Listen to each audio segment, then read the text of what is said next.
everyone. My name's Marian Molloy and I'm a speech and language therapist.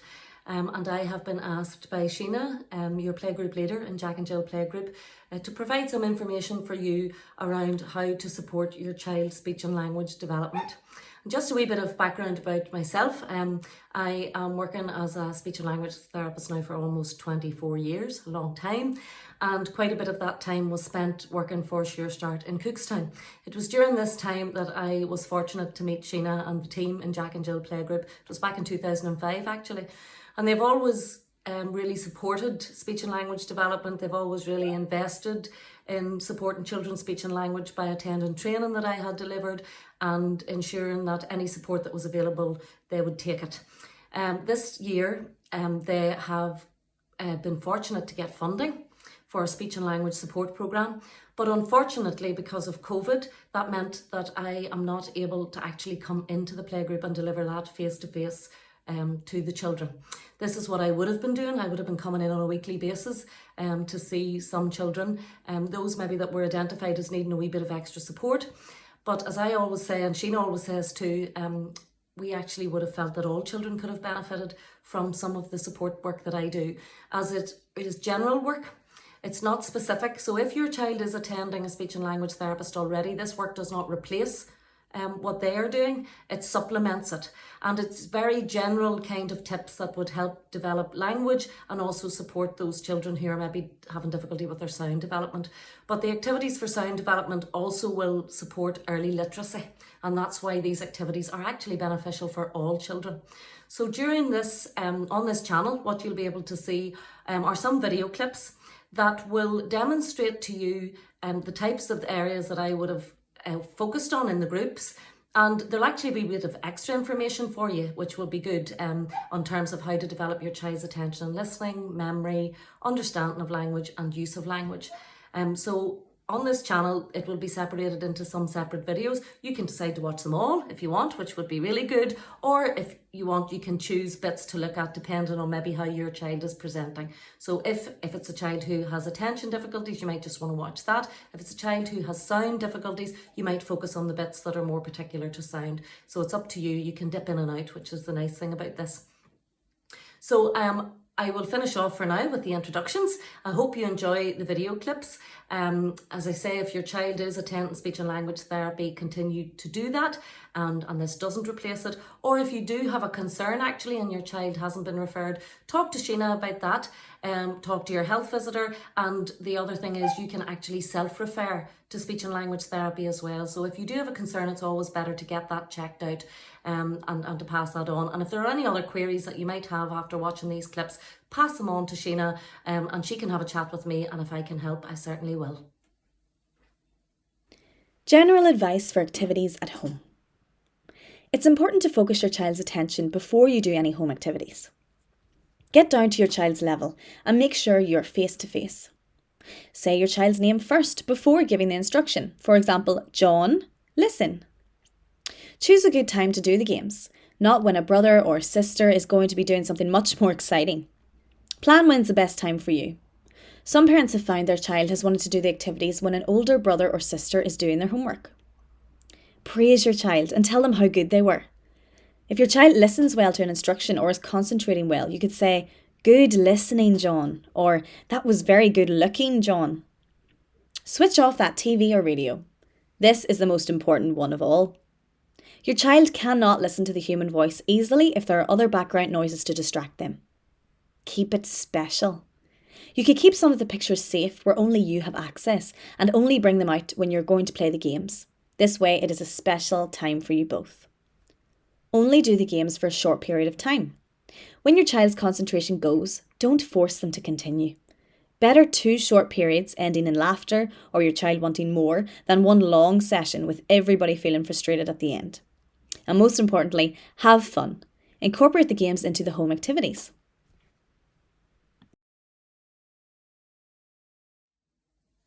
Attention and listening skills. We start with attention and listening skills because they are the foundation skills for language development and speech sound development. This is an area that children often present with difficulty in.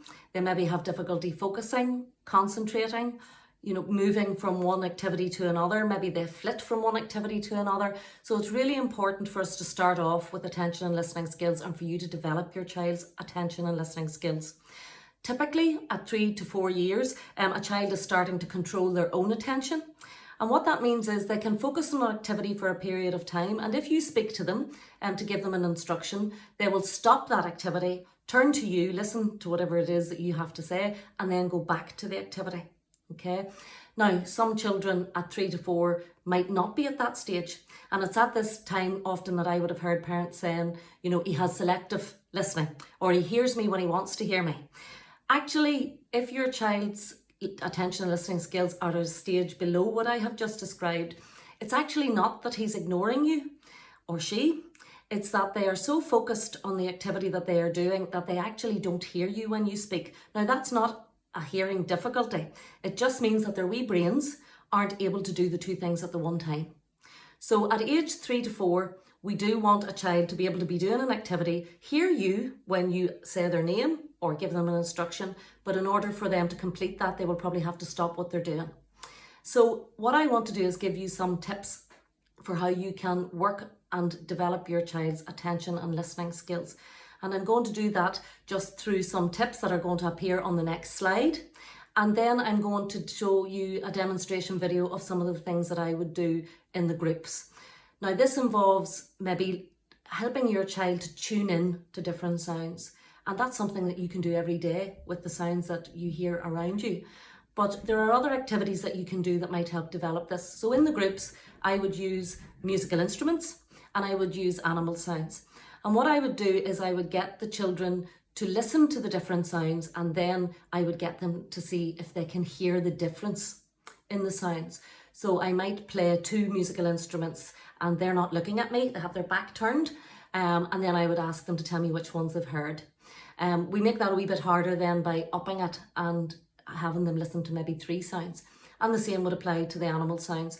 We would set out maybe 6 pictures of animals, practice what sounds those animals make sure that each child knows what the sounds are that those animals make. Then I would get them to turn around, I would say no peeping, and I would make maybe 2 animal sounds, then maybe 3 animal sounds, and see if they can hear the difference and remember what sounds they have heard. This is important. I call this gross sounds, and what I mean by that is they're everyday sounds, they're not speech sounds. But it's really important that your child can hear the difference in the sounds that they hear around them every day. Because if they have difficulty differentiating between sounds that they hear every day, then they may have difficulty hearing the difference in speech sounds, because the differences in speech sounds are so much more subtle. So on the next slide, you will have a few tips that will generally help you to develop your child's attention and listening skills. And then you will see a demonstration video, which is me with my daughter, who is older than your children, but she's just helping me out for the purposes of the videos. And you'll get to see me doing that. So that might give you an idea of how you could do this at home. And you can certainly do it with the things that you would have sitting around the house, hopefully. Activities to develop attention and listening. At 3 to 4 years old, a child can listen if he or she stops an activity and looks at the adult. The next step is to be able to shift their focus from one activity to another without the help from the adult. Things you might need: music, musical instruments which can be homemade, chairs or space, everyday objects, shopping toys, toy animals, toy vehicles, pictures of animals or pictures of vehicles. And here are some activities you can try. Musical chairs or musical statues or any other stop-go games. We went to the market and bought. Listening for different animal sounds or transport sounds. Going on a listening walk. You can ask your child what they can hear and then talk about the different sounds. Simon Says. Simple card matching games, for example, Snap. Or you can sing a song. Have your child learn a new song, then ask them to sing it for you. You can also learn some new nursery rhymes or maybe a new poem. Okay, Faye. So today we are demonstrating how to do some attention and listening games. And the first one is listening for the difference in musical instruments. Okay, so firstly we have the bell. Would you like a go? Okay, that's our bell. Then we have what I call our shaker. Have a wee listen. Then we have what I call our clacker. Oh, I did have a clever 3-year-old one time correct me and tell me that it was a castanet. That's our clacker, because it sounds like clack, clack, clack. Then we have our xylophone. Xylophone. Very good. And the last one, oh, this is our noisy one, cymbals. Good, okay. Now, what I'm going to do is ask Faye to close her eyes. For your 3-year-old, you might not be able to trust them to keep their eyes closed. So you could ask them to stand up and turn around and say, no peeping, just your listening ears on tight. Now Faye, I want you to close your eyes and I am going to play 2 sounds, 1, 2, wait until I'm finished. And then when I tell you, you can open your eyes and you have to tell me which 2 you've heard. Okay, do you understand? Yeah. Okay. When you're doing this at home with your child, if your child is turned around, you remind them, no peeping, just listening. And you might need to give them a gentle touch to remind them not to turn around or to wait until you've finished playing the sounds. Okay, Faye. So, eyes closed, listening ears on tight, no peeping, wait until I'm finished.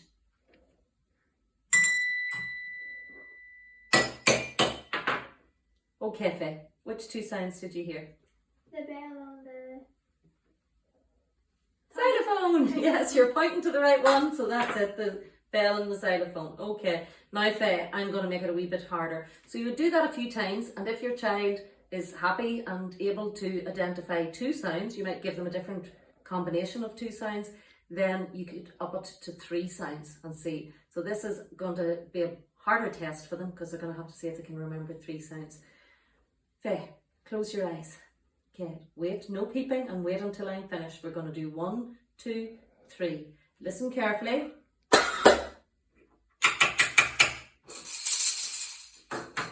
Okay, Faye, which 3 sounds did you hear? The shaker, the You're pointing to the right one, the clacker. clacker, and the Cymbals! You're going to have to learn the names of these musical instruments, Faye. Okay, so that's one way of doing it. You can do it with musical instruments if you have that at home. And remember what I said on the last slide, you can actually maybe make your own musical instruments with shakers, bottles, maybe with dried peas in them, or drums made out of a box and a stick just to hit. So you can make your own musical instruments as well. Or you can also do a similar activity with animals. So if you have a selection of different animals at home, here we've got a cow, a pig, a sheep and a duck. What we're going to do is just repeat the same thing. I'm going to make the animal sounds. Faye's going to close her eyes, but your small child, you might want to get them to turn around so that they're not peeping. It's hard for young children to keep their eyes closed, and see if they can remember which 2 animal sounds they heard. And this is also helping to build their vocabulary and the names of the animals if for example, they weren't familiar with them. So Faye, close your eyes. Ready to do good listening again. This time you're going to listen for the different animal sounds. Moo, ba. Which 2 did you hear? the cow and the sheep. Very good. Close your eyes again. Quack, quack. The pig and the duck. Excellent. Good. You were able to hear the difference. And again, this is important just to develop general listening skills for what we call gross sounds, and which are the sounds that children might hear around them, but it's really good preparation for helping them to tune in and listen to speech sounds. Thank you, Faye. Auditory memory. Auditory memory is what helps us to absorb sound, okay? So children learn language by listening to others, and then they store the sounds and words in their wee brain, and then they produce them. If a child has difficulty with auditory memory, and that just means, auditory memory just means remembering what you have heard. So if a child has difficulty with auditory memory, they might have difficulty following instructions. They might have difficulty remembering what they've been told. They have difficulty paying attention. And it's not that they necessarily don't understand what's been said. They understand it, they just can't retain it in their brains. Okay, so this can also impact on literacy. So there are lots of things that we can do to help improve our child's auditory memory, but it's a very, very important skill as well. So in the next video clip, you will see me demonstrating some activities to develop auditory memory. And some of these are actually activities that can be built into your day-to-day daily routines. And I know some people are working from home at the minute, but if you're not and you're still going out to work, it can be hard to get the time to sit down and do activities.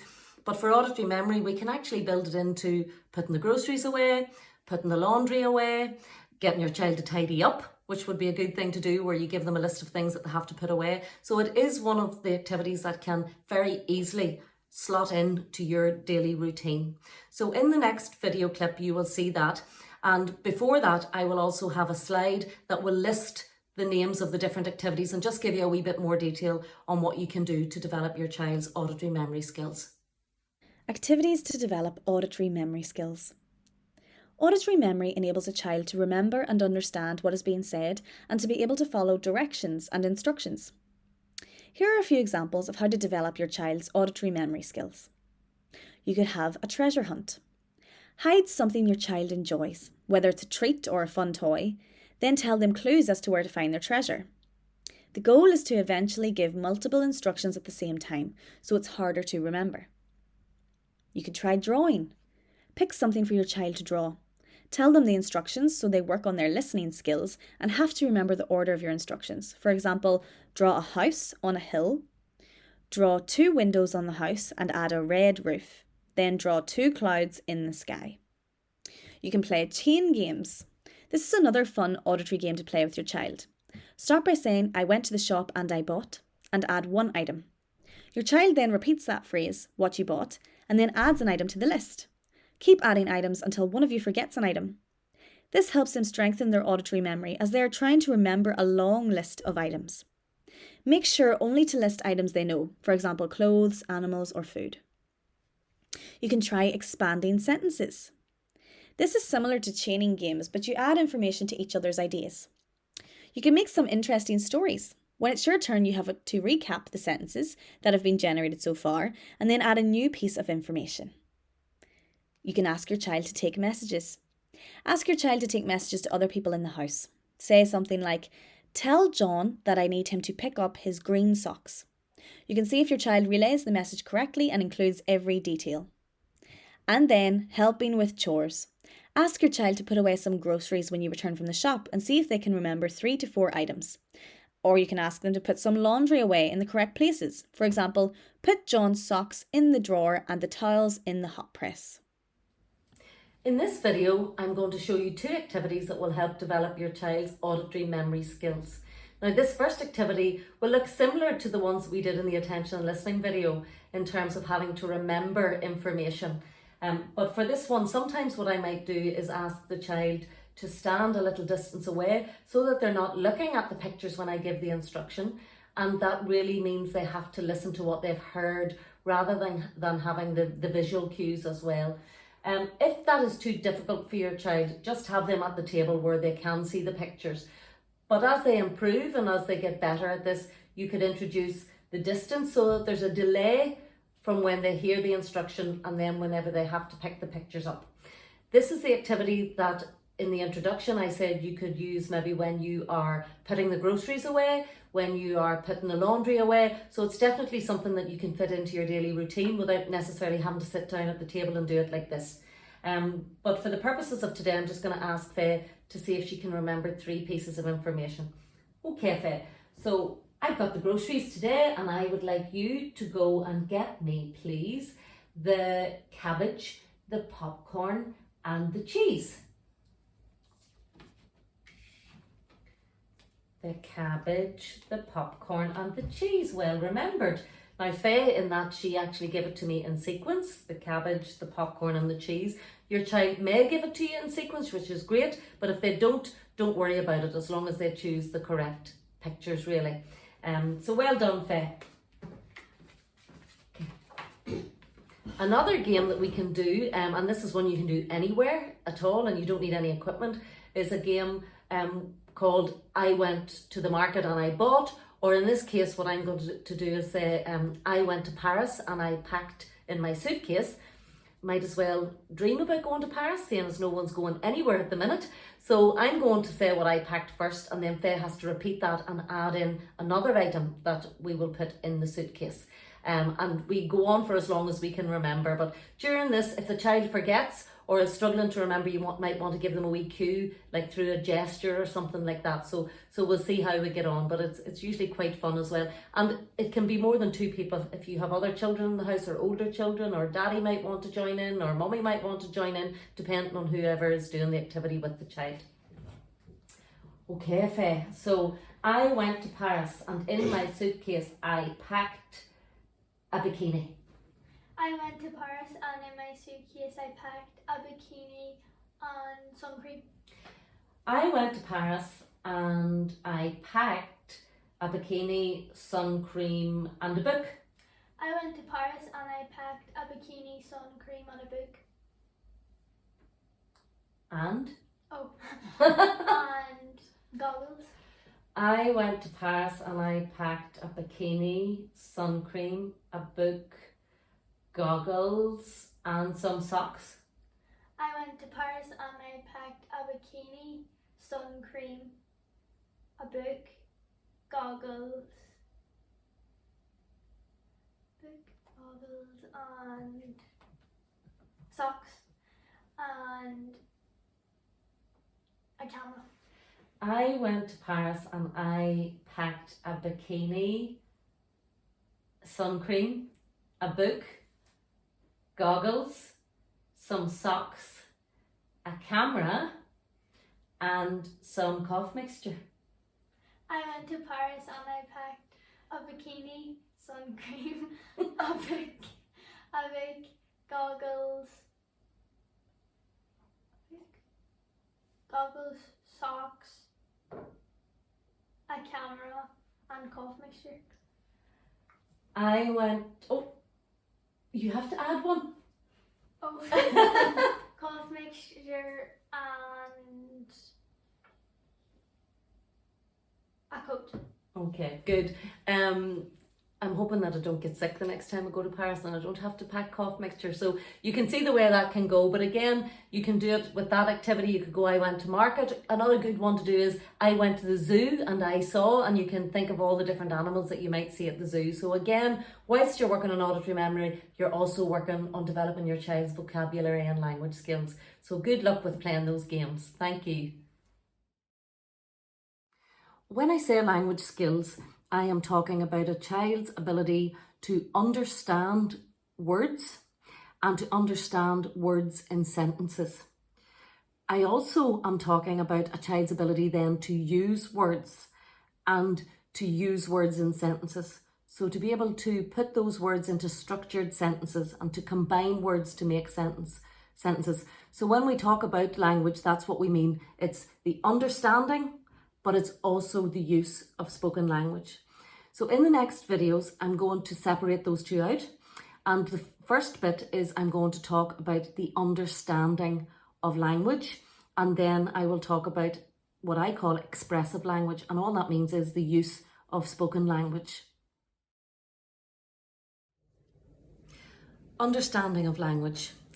So understanding of language might also be called comprehension or receptive language skills. These may be terms that you have heard before if your child is attending a speech and language therapist, or you may have heard a teacher using those terms. And really all that means is your child's ability to make sense of what they hear and to make sense of the spoken language that they're hearing from others. So a child who has difficulties with understanding, they might not follow instructions, they might not follow through on instructions, they might seem as if they're ignoring you. They might repeat what you say. So if you ask them a question, they might just repeat the question or the sentence that you use, but not actually understand it or answer it. And what that is like is somebody could say a sentence to you in a foreign language, and if they said it slowly enough or even broke it down, you could probably repeat it, but that doesn't mean that you actually understand the meaning of it. So that can be the same for a child who appears to repeat what you say very clearly, but if they're not actually answering the question or following through on the instruction, just because they say it doesn't mean that they've actually understood it. Another thing that children do that when they have understanding difficulties is they might follow the routine or watch for situational cues, and that helps them actually follow through on what's been expected of them. So for example, in the playgroup setting, the teacher may say, could everybody please get up from their desk, go and get their coats, we're going outside. That child might wait and watch to see what the other children are going to do, but once they see the others putting their coats on and going and lining up, they do that too, and it appears that they've understood the instruction, when actually it's that they're picking up on the situational cues. Another example I would give of this sometimes is in the house, a parent might say to me, he understands absolutely everything. Whenever I am changing the baby's bum, I will say, go and get me the nappies and the wipes and the cream. And the child runs off and does that.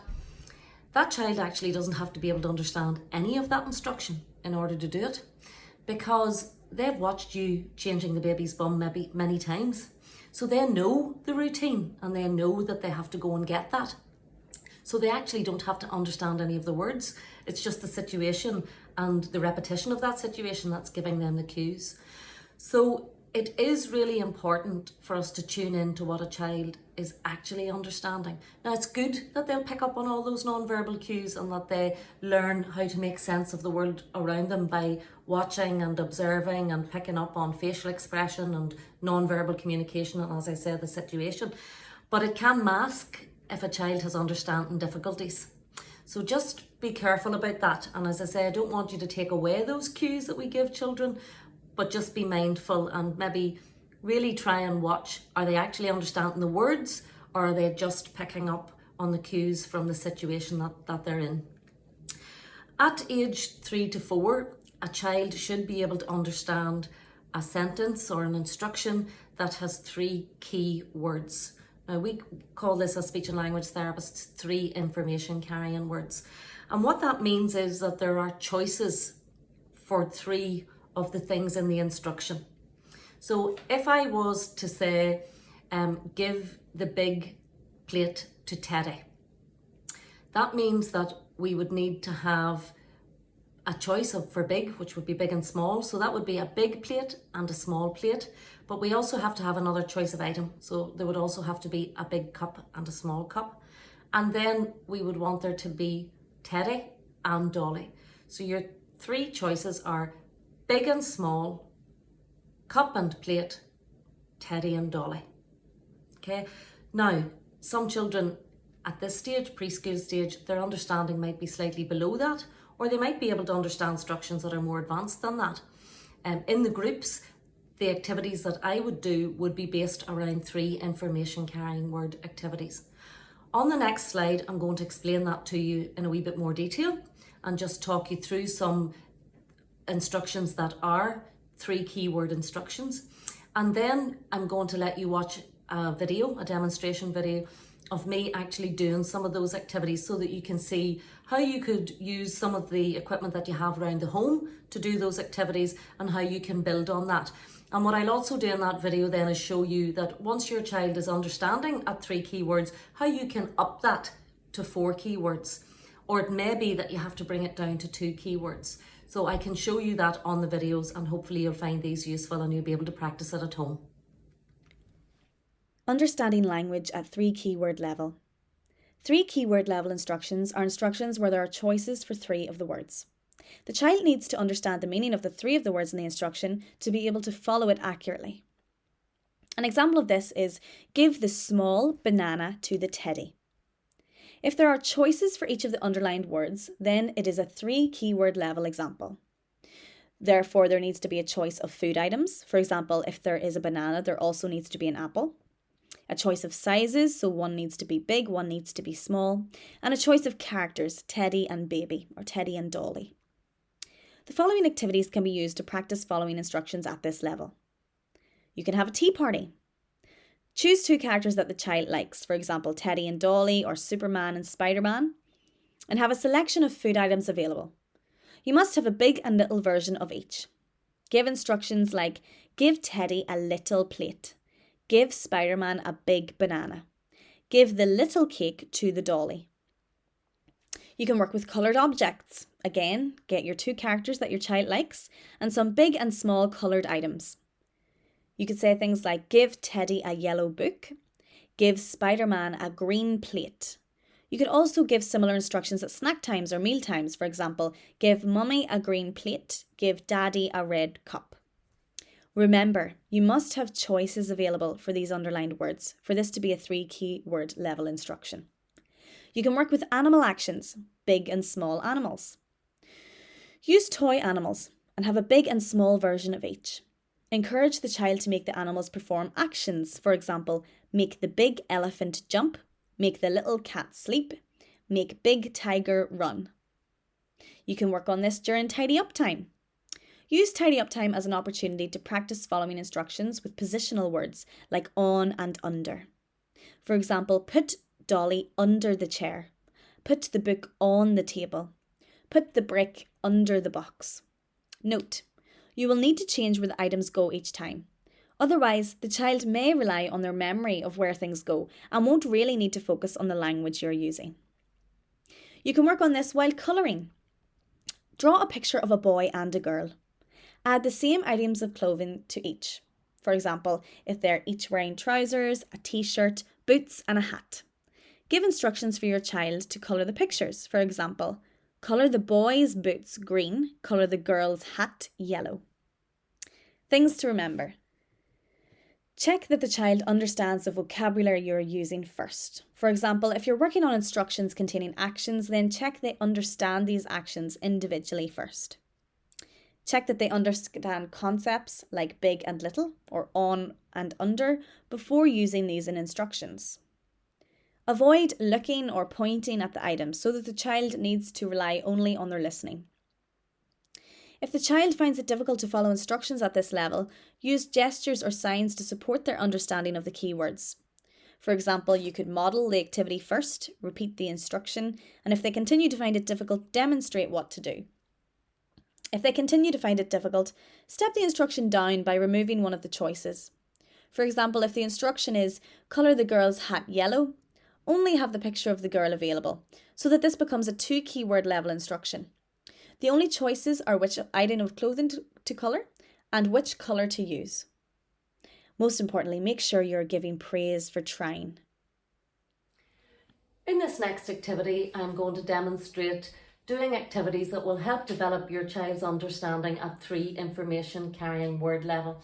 Now on the last slide, it will have explained to you the need for having choices for the 3 keywords in the instruction. So in this activity, we have a choice of character or person to give the items to. So we have Teddy and Dolly, which is one choice. We also have another choice of the animals in front. So we have a choice of sheep or duck. And then we have a choice of size. So we have a big and small duck and a big and small sheep.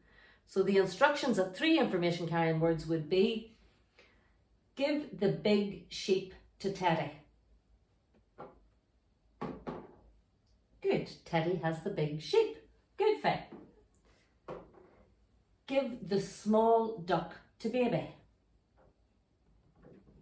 Good, the small duck is with Baby.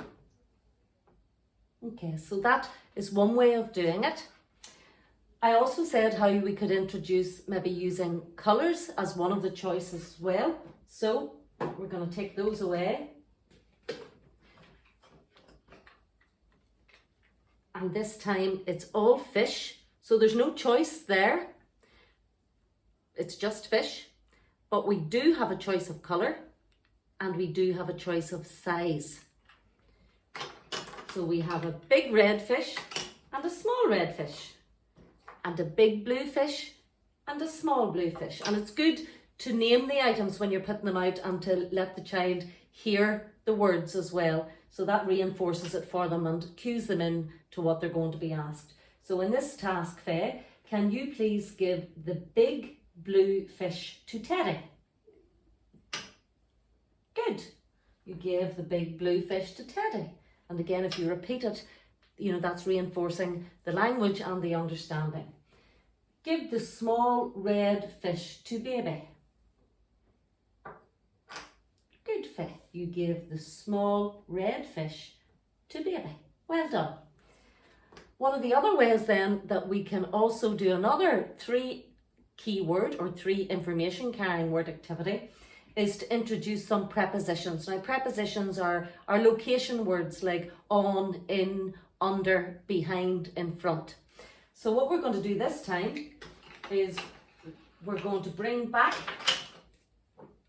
the sheep and the duck. So this time our choices are going to be teddy, baby, that's one choice. Sheep, duck, that's another choice for the keyword. And the third choice this time is going to be behind or in front. Now a key thing to remember when you're working on something like behind and in front is that the items that you're using should have a very obvious front and back. Sometimes people do this maybe with a box, and it's not so obvious what the front of the box is or the back of the box, so in terms of putting it behind. So it's good if you're using things that have a very obvious front and back. In this case, the teddy and the baby do. A car or a truck might be also something that you might have at home that you could use for this.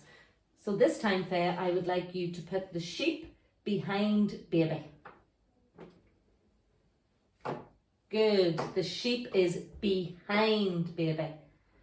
Put that back. Now can you put the duck in front of Teddy? Good, the duck is in front of Teddy. Where's the duck? In front of Teddy. Good. That's another way. On one of the next videos, I will show you how to do expressive language activities, or just to get your child to practice using the language. But once you've given them the instruction and they've done it, you can then ask them to tell you, what did you just do? Or where is the duck? Or where is the blue fish? And that way it promotes them using the language and telling you as well what they have done. So that's the end of our 3 keyword instructions. Expressive language skills. So expressive language skills refers to the use of language. So it's really just about actual talking and speaking. And this is important as it enables your child to express their wants, their needs, their likes, their dislikes, their thoughts and ideas. And most importantly, it really helps them engage with other people. So this is the gateway to often forming relationships. Whether that be within the family or outside it, and with peers and that. So it's a child's ability to use words, name things, and then once they have developed a wide range of words, or vocabulary is the term that's used for that, it's how they put those words together in sentences and how they then apply the grammar to that. So that may be whether it's talking about something that happened in the past, or whether it's talking about plurals, so was it 1 cat or were there 2 cats? And it's adding things in that might be describing words. So again, this is your child's ability to retell a story and to express themselves clearly using a wide range of words. A child with expressive language difficulties, they might have difficulty naming items or objects, so they might struggle, they might not know the name for the object, or it might be sometimes that they actually have it stored in there, but they just have difficulty accessing it. So they might pick a different word, a word that's associated or related to it, but it might not be the word that they want to use. They might have actual difficulties joining words together. So a child might have a wide range of single words, but is struggling to put 2 words together, or indeed moving from using 2-word phrases to longer sentences.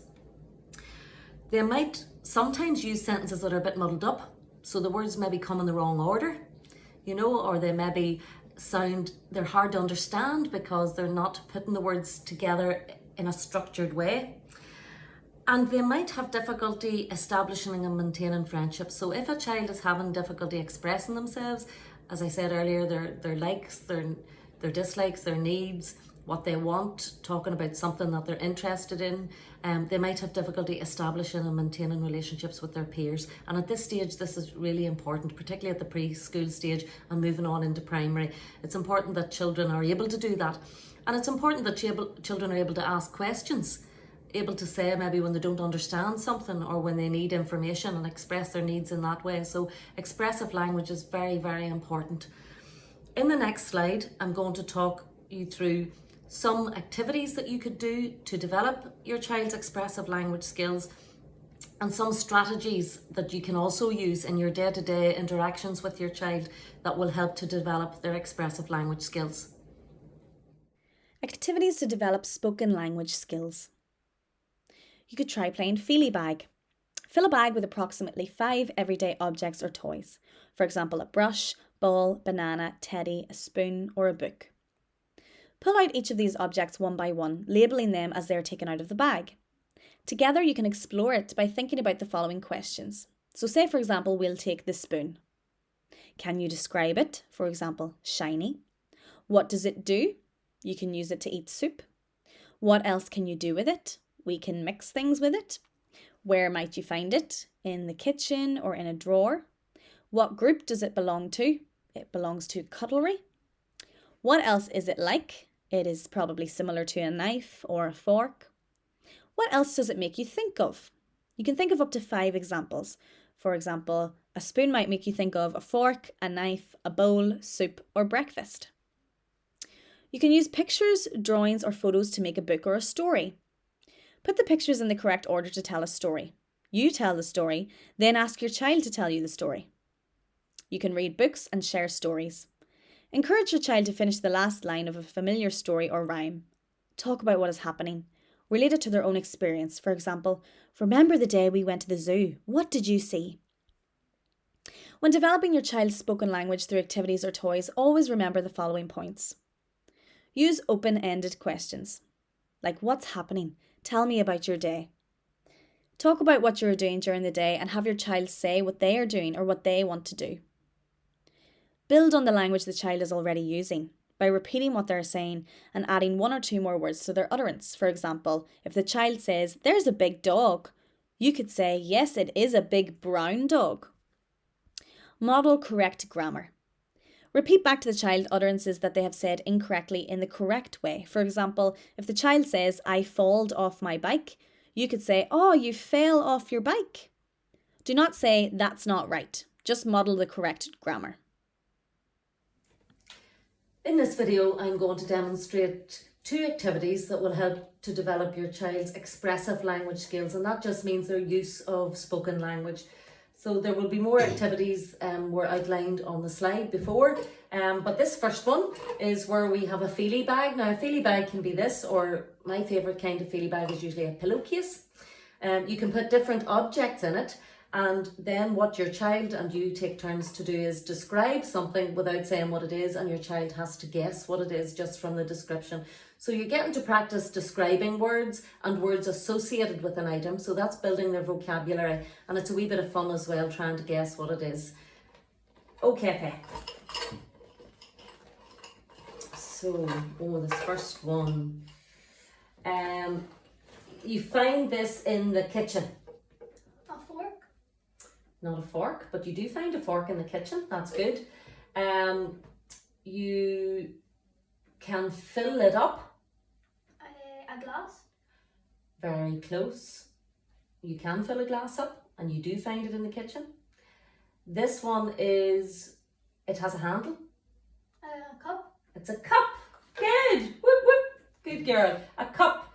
Find it in the kitchen. You can fill it up, and it has a handle. One other thing, you can drink a tea from it. Something we like to do, Faye. Your turn.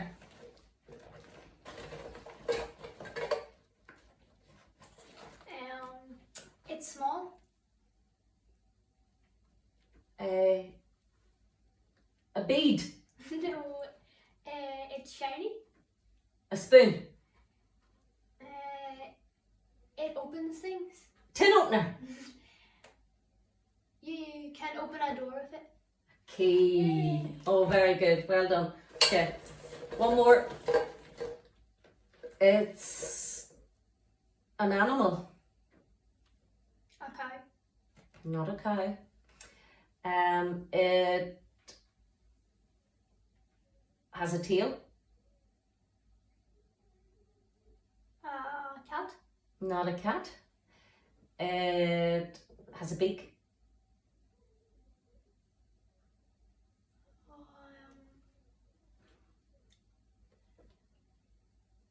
It has a beak. A duck. Yes! A duck. Thought you maybe would have said a bird. Okay, so as you can see there, you can develop your child's language skills just by adding other words, trying to describe it, thinking of maybe who would use it, where would you find it, what does it look like, all of those things. So that can really help to develop that.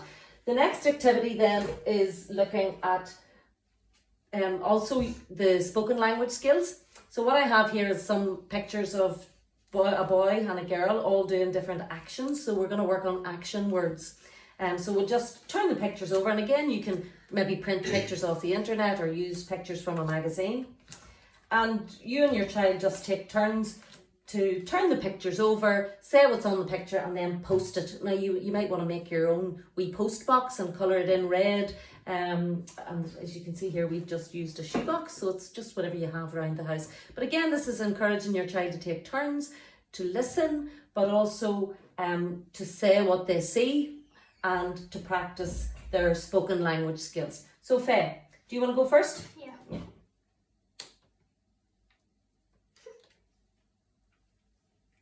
She is walking.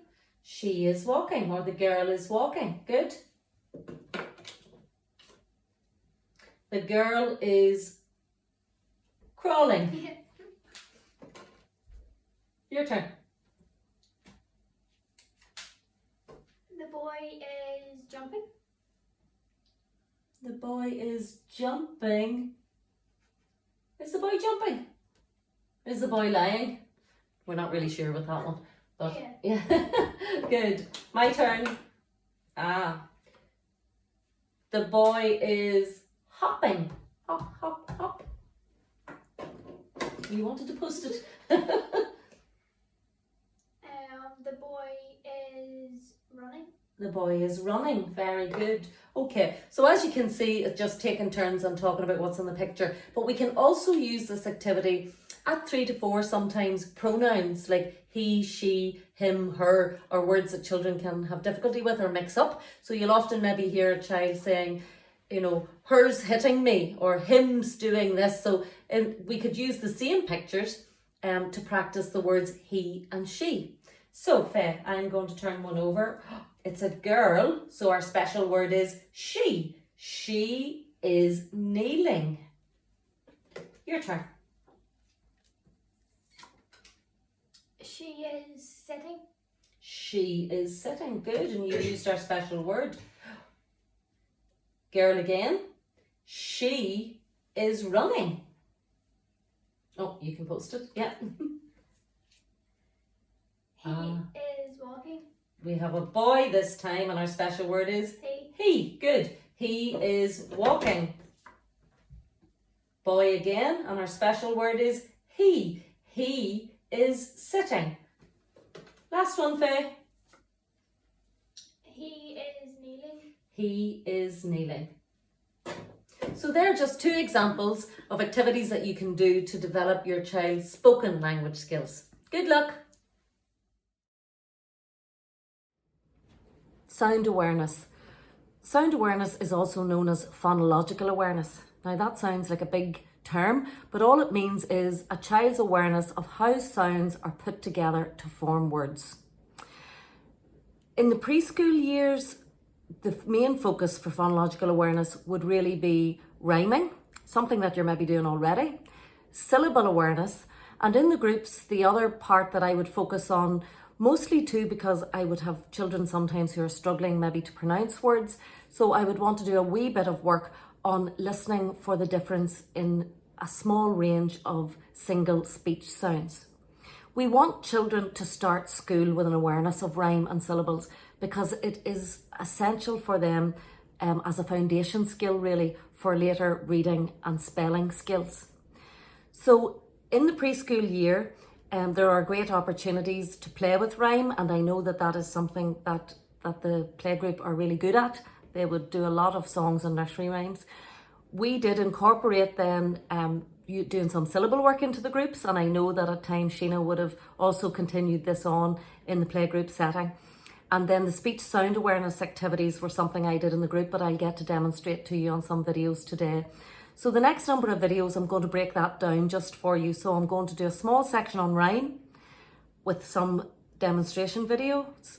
I'm going to do a section on syllable awareness, and I'm also going to do a small section on how to introduce some speech sound work to your child, but just getting them to listen to the difference in speech sounds. Rhyming. So rhyme awareness is basically a child knowing which words rhyme and which ones don't. Some children tune into this very quickly and very naturally. Other children might need a wee bit of practice. And then what we can do is move on to rhyme production.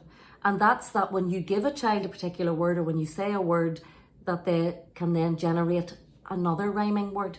And this is great fun for children because they'll often do like rhyming strings of words like mat, cat, fat, bat, hat, or the fat cat sat on the mat. So it can be a really fun activity to do with children.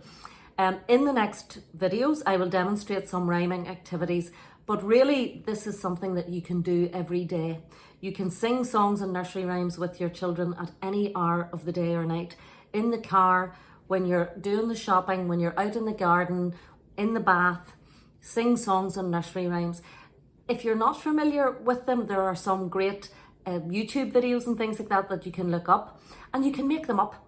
It's a great way to make up a song or a rhyme about what you're doing. One of the favourites in this house when my children were small was, "This is the way we wash your face, wash your face, wash your face. This is the way we wash your face early in the morning." Now that one doesn't have any rhyme in it, but it was a good way of actually just singing about what we were doing. But if you can try and get the rhyming words in, then it's going to be really important. So the next video will demonstrate that to you. Rhyming. Hearing rhyme. The child is listening to nursery rhymes.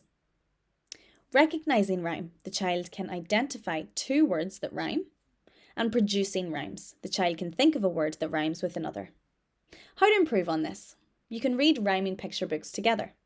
There are hundreds of great rhyming books. As you read, occasionally point out the words that rhyme.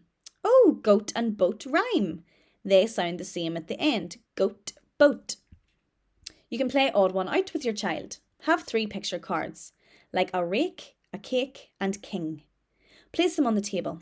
The child determines which word doesn't rhyme and will then point to the odd one out. You can share nursery rhymes with your child. Nursery rhymes are meant to be said over and over again. After your child knows the nursery rhymes, let them fill in the rhyming words at the end of each sentence. You can play What's in my rhyming bag with your child. Once your child can successfully recognise rhymes, this activity will help them learn to produce rhymes. Just fill a bag with several common household items and you're ready to play What's in my bag. Take each item out and take turns to produce a rhyming word. For example, spoon, and then the child might say moon. In this video, we're going to demonstrate one rhyming activity, but do refer to the slide before for other activities that will help you to develop your child's rhyming skills, their ability to hear and identify rhyme and their ability to produce rhyme. So again, you can see we're just using a few objects here that you might have around the house. And what I'm going to do is I'm going to give Faye a word and ask her to find me the one that sounds the same as it or rhymes with it. So again, you can talk about it sounding the same or it rhyming, but do introduce your child to the word rhyme so that they start to associate it with this activity and this idea of sounds and words sounding the same or having the same sounds at the end. So Faye, can you find me one that sounds like tall? Ball. Good. Can you find me one that sounds like bee? Key. Good. Now for that one, your child might actually point to the cup because they might be thinking tea. So if they did that, you could say to them, yes, bee and see what they say. If they say tea, you'll know that they've got the rhyming. If they say cup, you'll know maybe that they haven't got it. Find me one that rhymes with or sounds like deep. Sheep. Good. Find me one that sounds like tar. Car. Very good. Okay. Really important when you're doing an activity like this that you remember to keep looking directly at your child when you ask them the question or when you give them the instruction, because what we can do sometimes is say maybe something like, find me the one that sounds like tall, and we look directly at the ball, and what the child is doing then is following our non-verbals, so they're following the eye contact. So it can be very easy to do that and not realise that we're doing it. So if you can have made your decision already, and when you give the instruction, just look directly at your child. Happy rhyming, everyone! Syllable awareness. So syllable awareness is a child's ability to hear that kind of rhythm that there is to words, and that words are sometimes made up of different parts. So syllable activities would be clapping activities, counting activities, tapping activities that are going to help a child understand that one word might have two beats to it, two parts to it. Some children, again, like the rhyming, this comes very naturally too. They can just hear that the word elephant has 3 syllables. Other children find this more difficult. So when we clap or tap, it helps give the child more feedback, really. There's a physical element to it, so it helps reinforce that idea that there might be 2 bits to this word or 3 parts to this word. This again is a really important skill for reading and spelling, because whenever we look at a word, and even ourselves as adults look at a word that we maybe don't necessarily know very well or haven't used before, the first thing that we might do to help us be able to produce it or pronounce it is break it down into syllables. So that's really important for reading and spelling. So by doing these very simple tapping, clapping games, helping to tune your child in to how many syllables there are in a word, you're again setting the foundation for reading and spelling skills. In the next video, you will get to see me demonstrating this. Syllable activities. Here are some ways you can work on syllables with your child. You can clap the syllables in a child's name or other family names in your house. For example, Lucy. You can use a drum or other instruments to beat the syllables in a word. You can say nursery rhymes with movement or stamping your feet for the beat or syllable. For example, feet, feet, feet, feet, marching up and down the street. You can play mystery bag. Fill a bag with familiar objects. The child then pulls out an object, names it, and claps the syllables. For example, toothbrush, or ball, or octopus. Have 3 boxes numbered 1, 2 and 3. The child can choose an object from around the house and put it in the right box depending on the number of syllables. So in this video, I'm going to practice clapping syllables with Faye, and there are other activities again listed on the slide that you will have just seen previously, but this is just to show you really how it works. So in the groups, the first thing I do whenever I would come in is the children would clap I would sing a hello song to everybody, and then what we would do is clap our names. So my name is Marian. Marian. Faye, can you clap your name? Faye. Good, so Faye has one big clap. So that's something that we would practice at the start of each week. So you could do that, you can clap the different names in the family, so it can be Mommy, Daddy, Abigail, Peter, just whatever the names are in the family, you can clap those. Another way of doing it, and again this is a good way of building your child's vocabulary, is to maybe pick a different theme. So it could be food, it could be animals, it could be clothes, it could be places, anything that you can think of. And again, if you can maybe print pictures off, or if you have things around the house that you can use, and just turn the pictures over and clap the syllables in it. Now in the groups I would use maybe like a fishing game as a reward. The child would get to fish if they get it right, or there might be like a fish on top of the picture and then they turn it over. You might want to use a wee treat for your child, a healthy treat that you can give them for doing these activities, or it might be that they get a block and at the end they get to build a tower. Anything that you can think of that might reinforce your child and really encourage them to engage and participate. Okay, Faye, so what we're going to do is turn the pictures over, you tell me what it is and see if you can clap the syllables. You ready? Pineapple. Can you clap that for me? Pineapple. Good. Cucumber. 1, 2, 3 claps. Pear. Pear. 1 big clap. Cauliflower. 4 claps. 1, 2, 3, 4. That was a long one. Kiwi. Lovely. Kiwi. Apple. Raspberry. Good. Strawberry. So that's a very simple activity that you can do. And again, you can do clap your hands, you can stamp your feet. So there are different ways of helping your child listen for and develop their syllable awareness and listen for that lovely rhythm that there is to speech. Thank you. Speech sound awareness. So in the attention and listening section, if you watch that, I will have talked about listening for the difference in sounds that we hear everyday sounds. So listening for the difference, the examples I gave were listening for the difference in musical instrument sounds or listening for the difference in animal sounds. It may be even listening for the difference in different sounds that we hear throughout the house, like the hoover and the kettle and the washing machine, things like that. When it comes to listening for the difference in speech sounds, the differences sometimes can be harder just to pick out, a wee bit harder because they're more subtle. So it's good to start with the listening activities that I described and demonstrated in the attention and listening section, but then move on to maybe listening for the difference in speech sounds.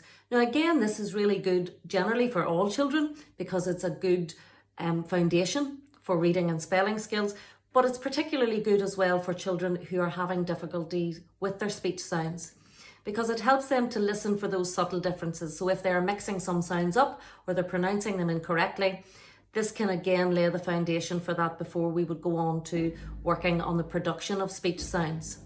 So what I do in the groups and what I will demonstrate to you on the video is I introduce the children to a small range of single speech sounds. Now I use the Jolly Phonics cards. The reason I use those is at a time they were definitely used within some of the schools, but mostly it's because children can be visual learners, and with the Jolly Phonics there is the picture and there's also a hand gesture that goes along with it. So that helps to reinforce the sound, helps the child to remember it. They have a very visual representation of it as well as the sound representation of it. So it's just really as a backup. When we do this work, it's always the sound and not the letter. And you will get to see this demonstrated on the videos. So this isn't about teaching your child to read. Whilst it is a foundation skill for reading and spelling, it's not about teaching them letter recognition. This is purely sound recognition. On the video, I will go through each of the sounds that I would introduce and let you hear it. Because it can be hard sometimes when we're used to saying the letter to think about what is the corresponding sound. I also in the groups then would have separated them. So I would get the children to listen for the difference in long and short sounds, loud and quiet sounds, and front and back sounds. For some children, they might actually have difficulty with the concepts of long and short, loud and quiet, front and back. So it can be useful to check that first of all. So for example, with long and short, you might have a long sock and a short sock and ask the child to find me the long one and the short one. You could have a long snake and a short snake. So again, it's just checking to understand those concepts. The same for loud and quiet. You could maybe have a picture of a drum versus somebody going shh, or with a baby, something to be very quiet. So again, it's just, do they have the understanding of those concepts of loud and quiet? Front and back, again, use something that has a very obvious front and back. You might have cars or trucks around the house, and you could say to the child, show me the front of the car, show me the back. You could get them to stand at the front of something, at the back of something. So again, it's just ensuring that they understand the concepts. Because if we're talking about long sounds or short sounds and they don't have those concepts, that can be a wee bit more difficult for them. On the video, I will show you how to pair those sounds off into the long and short, loud and quiet, front and back, and demonstrate just getting the child to listen for the difference in those sounds. So in the videos, you will see me doing it where I say the sound and the child has to point to the one they think they've heard. Some are harder than others. Long and short can be a wee bit easier to do than loud and quiet or front and back, but hopefully this will become clearer when you watch the videos. Activity ideas to develop speech sound awareness. You could have a special sound treasure box. Find objects or pictures with the same first sound and put them in the box. You could hide jolly phonics or other pictures that represent speech sounds around the room. Make a sound and the child needs to find the right picture. You can make the sound louder as the child is getting nearer to the picture. Stepping stones. Put the pictures on the floor. The adult says a sequence of sounds and the child steps on the correct pictures. For example, b, b, k, s. Posting game. Adult says a sound and the child needs to find it and post it in a box or put it in the bag. Feely bag. The adult puts a selection of pictures in a bag. The child pulls out a picture without looking and the adult will then make that sound. I spy with my little eye, something that starts with. Remember, it's important to say the sound and not the letter. So instead of saying P, you would say P. Sound maker. The child could point to a sequence of sounds and the adult makes the sounds that are pointed to. Each picture could be touched on more than once. For example, P, P, K, T, B, S, G, F. Speech sound awareness. So before we do the next activity, I would just like to practice some of the sounds that we will be using for the activity. Now, as I said in the introduction, I use the Jolly Phonics cards, and this really is only to act as a visual cue for the child so that they will remember the sounds and so that we have something physical that we can use whilst doing the activity. But I wanted to practice it with you first because, as I had said as well, it's hard sometimes when we look at it because we always think the letter and not the sound, but this is very much about sounds and not letters. So this is not about teaching your child letter recognition, whilst it is a foundation for reading and spelling because we do need to know the corresponding sound to each letter. It isn't about teaching them letter recognition. It is purely the sound. So I'll practice some of the sounds with you first so that you get to hear them. And these sounds will also be in the packs that can be sent home. So it's included in the packs for you to cut out and use in the way that I will use it here now today with Faye. So the first sound is S,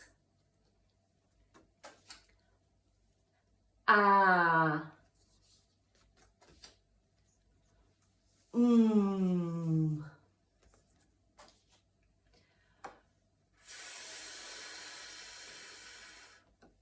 Okay, so they were all long sounds. And the next sounds that we do are short sounds. So this one is G,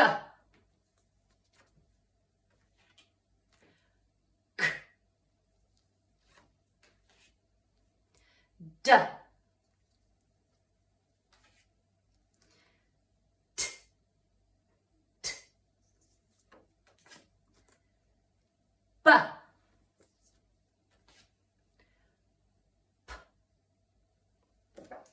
Okay, so what I'm going to do now is take two of the sounds and I'm going to start off with long versus short because sometimes that's just a wee bit easier for children to hear. So the first long sound that I will take is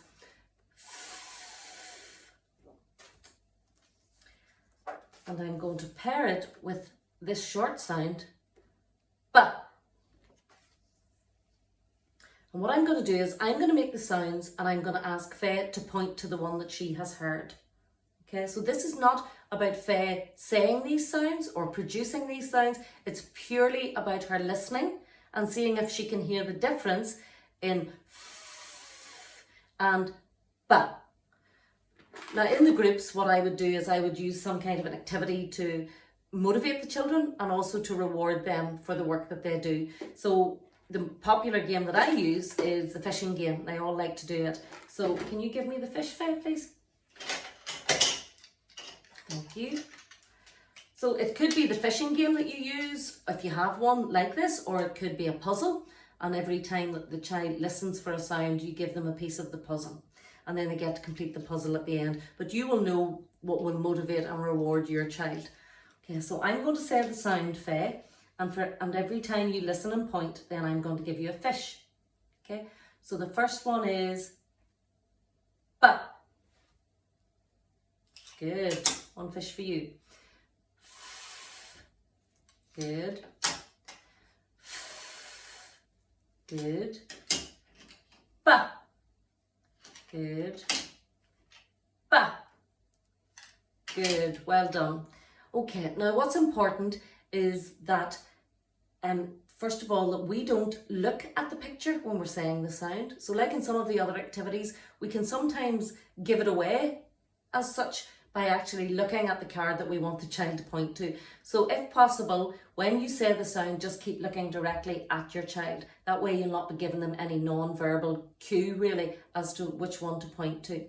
The other thing is that we want your child actually just to be listening for the difference and not maybe watching how we produce the sound, because that's also giving them information about which one it is. So what I would sometimes say, and I'll show this to you in the next activity, is just for the child to make sure that they're looking down at the sounds, and that also means then that they're just listening and not looking at the cues that you might be giving them from your mouth shape. If it is too difficult for your child and they are making errors and they don't seem to be able to do that whilst looking down at the pictures, then I would let them look at my mouth whenever I'm making the sound.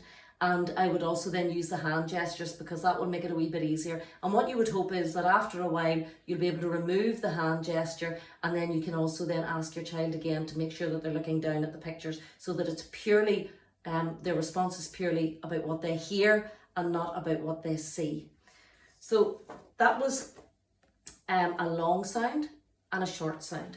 And another long and short combination that you could do then would be S versus D. So you could do it just in exactly the same way. The next sounds that I'm going to do are loud and quiet sounds. Okay, so I'm going to take D, which is a loud sound, and I'm going to pair it with T, which is a quiet sound. And if you remember at the beginning in the introduction video, I did say about making sure to check that your child understands the concepts of long, short, loud, quiet and front and back just before we do these activities. So again, Faye, I'm going to say the sound and I want you to keep looking down at the sounds and you point to the one that you have heard. Okay, we ready? Mm-hmm. Your listening ears on? Are they on tight? D. Good. T. Good. T. Good. D. Good. T. Good. Well done, Faye. Good listening. And what's important to do here as well is just try and mix it up a wee bit.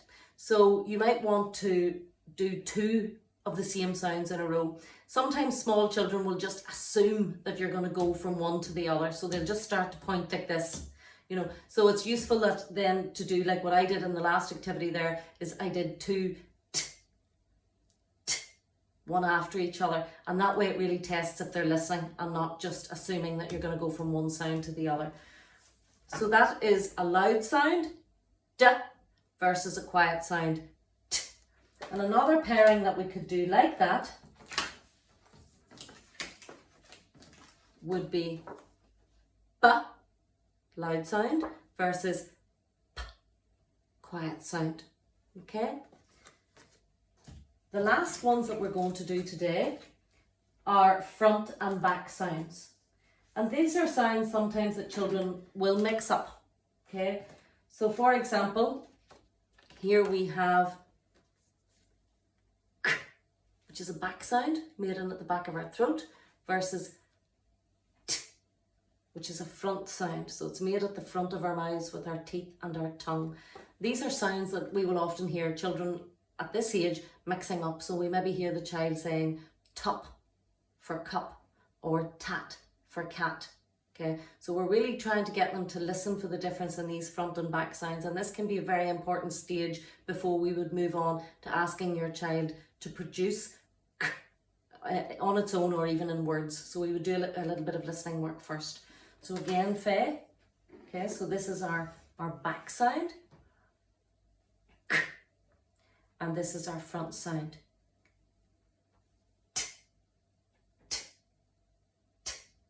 Okay, so you tell me which one you have heard. Are you ready? Yep. Make sure you're looking down at the pictures. Good. Good. Good. Good. Very good, Faye. Well done. And the other pairing that we could do for front and back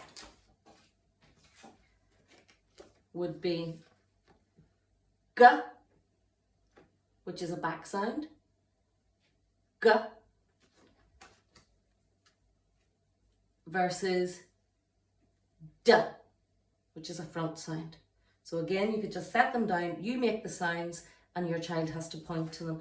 And it's just really important. Your child will probably try and copy you and maybe try to say them, and that's okay, but they might make errors when they're doing that. But the purpose of the activity is listening. It's actually getting them to listen and point. So it's not so much about producing the sounds. If you get stuck and maybe don't remember what the sound is, and you find yourself thinking, oh, that's F, I can't remember what it is, or is it F, when actually it's F.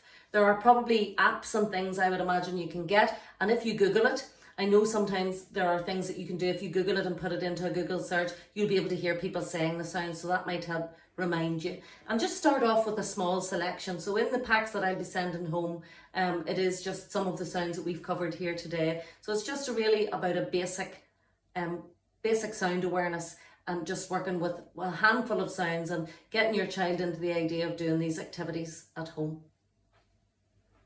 So that concludes our Fun with Language and Sounds programme. I hope you've enjoyed the videos and I hope you found them useful. If there was anything that you found particularly useful, please feed that back to Sheena. If you have any comments on or suggestions on how I could improve the videos, I would very much appreciate that too. I understand that we haven't had the time maybe to go into things in as much detail as we could have, but it just doesn't allow for that. But it's still, we still covered lots of things that you should find beneficial and that hopefully you'll be able to try with your children at home. If you are concerned about your child's speech and language development and they are not known to any services, please sound that out with Sheena or with your health visitor, and if needs be, you can put a referral in. It's better for you to have any of your queries answered than be sitting worrying at home. You know, sometimes we can sit on these things and worry, particularly in the year before kids go to school, because we know what the demands are when they go into P1. So it is important that you get that checked out and that you put your own fears at ease as well, you know, so please do that. Again, if you have any questions or if you would like any more information, please let Sheena know. If there's any other information that you would like, we might be able to provide you with some links to that, whether it be on the internet or some photocopied information that we could post out to you. Thank you again for taking the time to watch the videos. I'm sorry that I didn't get to meet your children in person.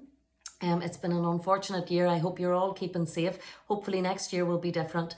But please take care and enjoy the time that you have with your child. Thank you.